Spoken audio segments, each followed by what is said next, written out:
Finance Minister Dr. Kasiala Toforsin has announced the disbursement of more than 900 million Ghana cedis to District Assemblies Common Fund as the first quarter allocation for 2025.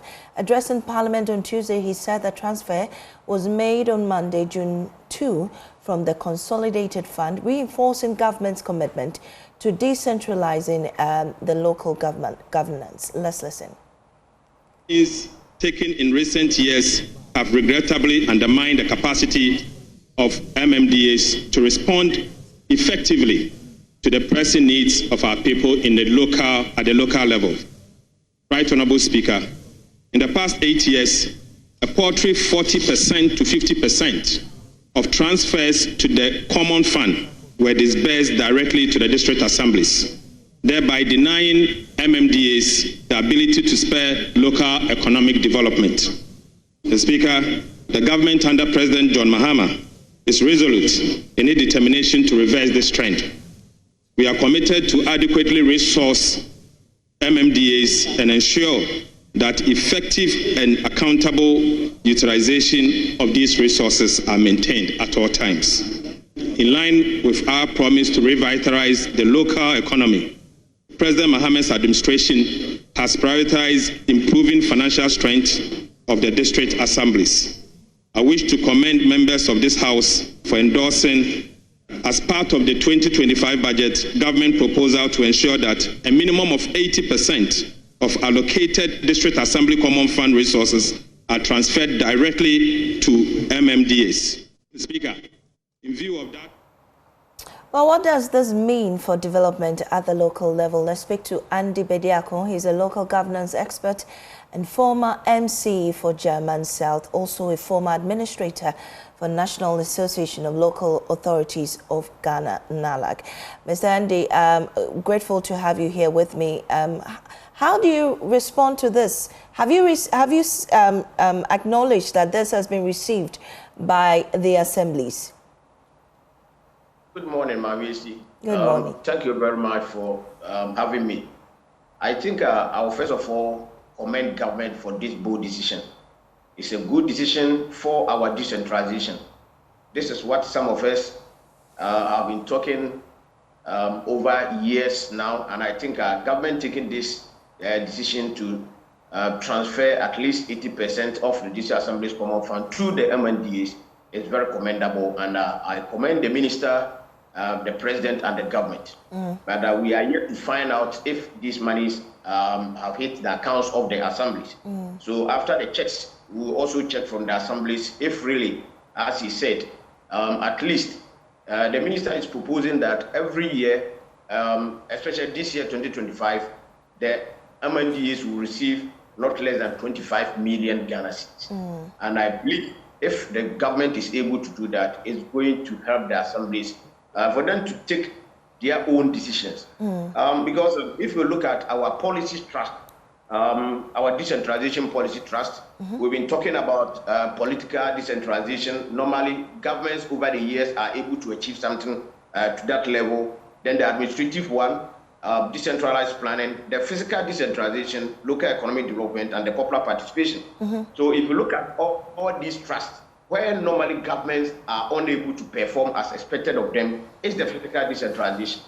Instead of transferring per the constitution not less than 5% of revenue generated within a year to these assemblies for their development and other activities. Government normally, as the minister said, we've seen it over the years, sometimes 40%, 50% to these assemblies. And I think if government is able to do this, I will be very grateful for the decision of the government. Well, the key question here is how the monies will be disbursed, especially development at the local level, the construction of roads and other infrastructure that's supposed to, progress those local communities. Well, in your opinion, how should those monies go and how will it be accounted for?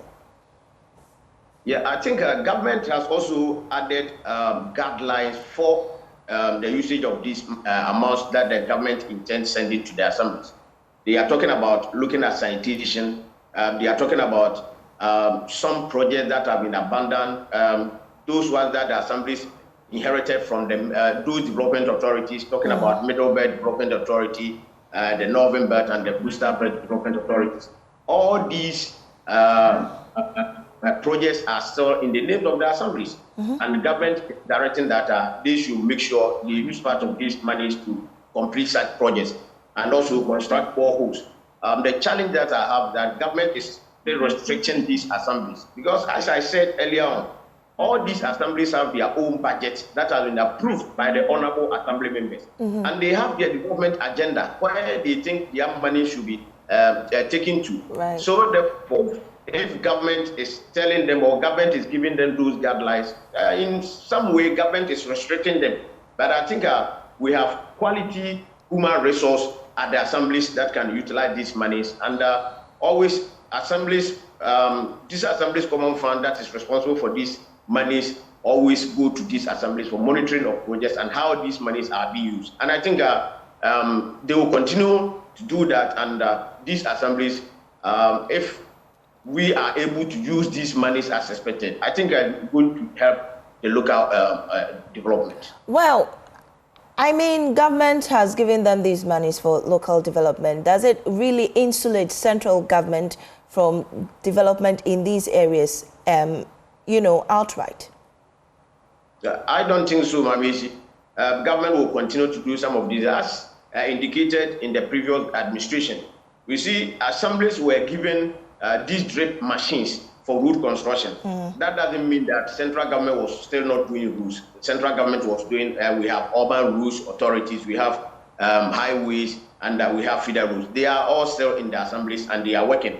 So government sending these monies to the assemblies doesn't mean that government will renege on its mandate to develop the country. For example, some places, with all these monies, assemblies cannot have capacity to do such things, especially when you look at Odo River. Odo River is within a municipality, and I don't think that assembly is responsible for always distilling the Odo River and other huge drainage in Accra. And some places the same as Kumasi. So government sending these monies doesn't mean that the government will not go ahead to do what is expected, because if it comes to roads, we have highways that are in charge of our highways routes, and we have urban routes that are also in charge, and they will still continue. So specifically what?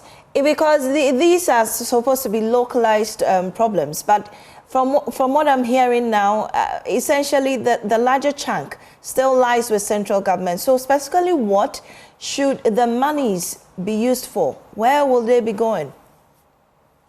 I think challenges at the assemblies are very enormous.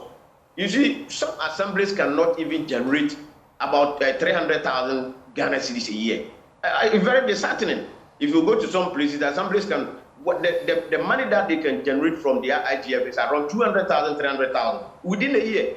And some assemblies can also generate about 50 million, 30 million, 40 million. So my challenge here is that now the minister is saying he's going to give flat amount to all the assemblies, 25 million, meaning some assemblies are still going to suffer and some are also going to benefit. So I was thinking that the guidelines, I've been saying this for quite a long time. Some assemblies are supposed to be given a lot of money as compared to those who are able to generate their revenue from within. But the argument has also been that those who are able to generate more also spend more. Because you are talking about population size, you are talking about the level of development, you are talking about economic development of the area, then you are talking about security of that area and all those kind of things. For example, if we all know that challenges are happening in Boko area, and if you leave all these things in the hands of the assemblies, even the 25 million that you are giving to Boko Municipal Assembly cannot be enough for other development agents, development purposes. And currently, most of the challenges that assemblies face in this country is the chieftaincy issues. Every assembly in Ghana faces these chieftaincy issues one way or the other. And those monies are going to be spent on those issues. And therefore, I think our government should also look at how best we can address some of these challenges among the assemblies that are unable to generate a lot of IGF from their local level. All right. But if government is able to assist them, and those assemblies that are unable to generate more can also get more for their development purposes. Thank you so much, Andy Bediako is a local governance analyst.